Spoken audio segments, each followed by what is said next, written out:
You didn't choose this moment. It just became normal. It's Tuesday, 3:47 in the afternoon, and you're standing in Tesco Express on your local high street. You didn't plan to be here. You're not hungry. You're not even sure what you came in for. You just know that you're tired. So you pick up the meal deal again. Chicken wrap, crisps, something cold, £3.90. Reasonable, sensible, harmless. You tap your card, the receipt prints, and for one split second, a very quiet second, something in you drops. It's not panic, it's not regret, just a dull, familiar feeling. How did this become my default?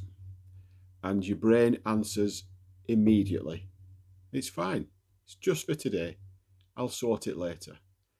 You always will. That's the strange part.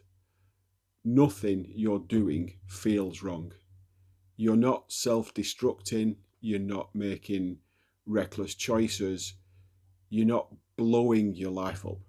You're just making small, reasonable decisions over and over inside systems that never stop moving.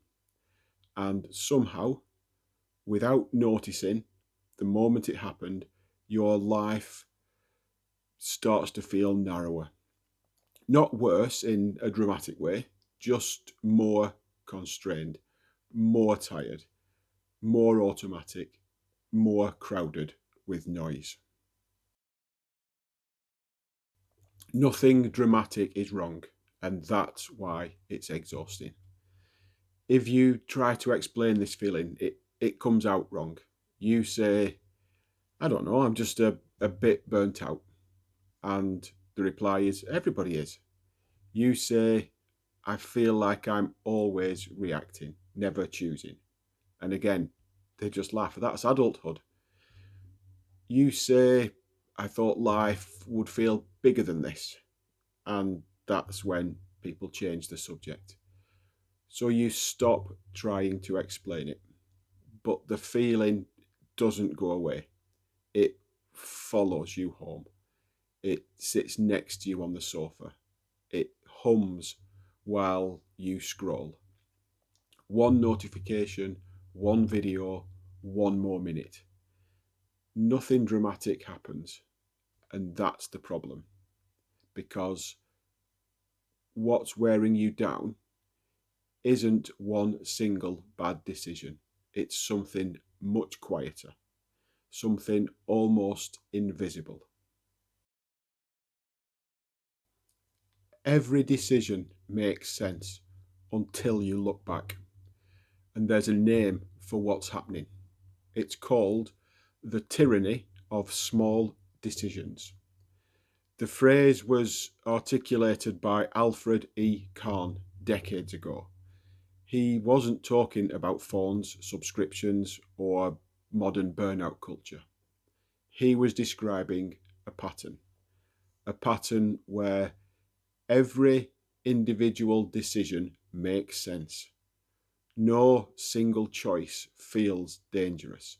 There's no obvious moment to intervene, and by the time the outcome is visible, the path is already locked in. There's no villain, no mastermind, just momentum. Here's how it works. You never decide to ruin your attention. You check your phone once while the kettle boils. You never decide to live in a car-dependent city. You drive today because it's raining and you're late. You never decide to normalize burnout, but you answer one email after hours because it'll only take 2 minutes. Each choice is rational, individually harmless, often sensible, but systems don't respond to moments, they respond to patterns. By the time you notice the problem, the alternative has gone. Take cities. No one voted for congestion, for sprawl, or for car dependency. What happened instead was convenience. It's easier to drive today. Parking's cheap. I'll only do it this once. Public transport lost one passenger, then another, then another. Budgets shifted. Routes were cut. Frequency dropped. And suddenly, the decision flipped. Driving stopped being a convenience and became the requirement. And by the time people noticed, choosing differently wasn't really possible. That's the cruelty. Not that people choose badly, but that choosing later was removed. Think about your bank statement. Netflix, Spotify, iCloud, Adobe, an app you don't remember downloading. $5.99, $7.99, $12.49. Each one felt like nothing. It's only a coffee. I'll cancel it if I don't use it. I need it for now. Over time, something subtle happened. Choice became passive. You didn't decide what stayed, defaults did. Money didn't leave in one painful moment. It leaked quietly, predictably, every single month. And because nothing hurt enough to force action, nothing changed. You're not being forced, you're being nudged. Work culture works the same way. No one decides to feel permanently exhausted. It starts with one late night, a message at 8:46 p.m. Sorry, just a quick one. And you answer it. You answer it because you're capable, because you're reliable, because you don't want to be difficult. Then another, then a Sunday check-in, then a message during dinner. At some point, the boundaries disappears. Rest stops feeling neutral. It starts feeling irresponsible. You're not being forced, you're being nudged. And nudges are much harder to resist. Phones make this visible. No one hands you a device and says, this will fracture your focus and make silence uncomfortable. They give you the phone and they say, stay connected, don't miss out, just one more. So you scroll on the bus, in bed, while waiting for a reply. The cost doesn't show up immediately. It shows up later as fog, as restlessness, as the inability to sit with your own thoughts. By the time you notice, fragmented attention isn't a habit, it's the baseline. There isn't a single bad actor controlling your life. There are incentives, algorithms rewarded for engagement, businesses rewarded for recurring revenue, workplaces that are structured around availability, cities shaped by convenience. Each system adapts to behavior, and adaptation always moves the same way. More dependence, less optionality, less room to choose later. This tyranny isn't loud, it doesn't kick the door in, it just keeps asking for one more small concession. You didn't consent to this outcome, you drifted into it. And drift is harder to resist than force. You don't fix this by trying harder. So what do you do with this?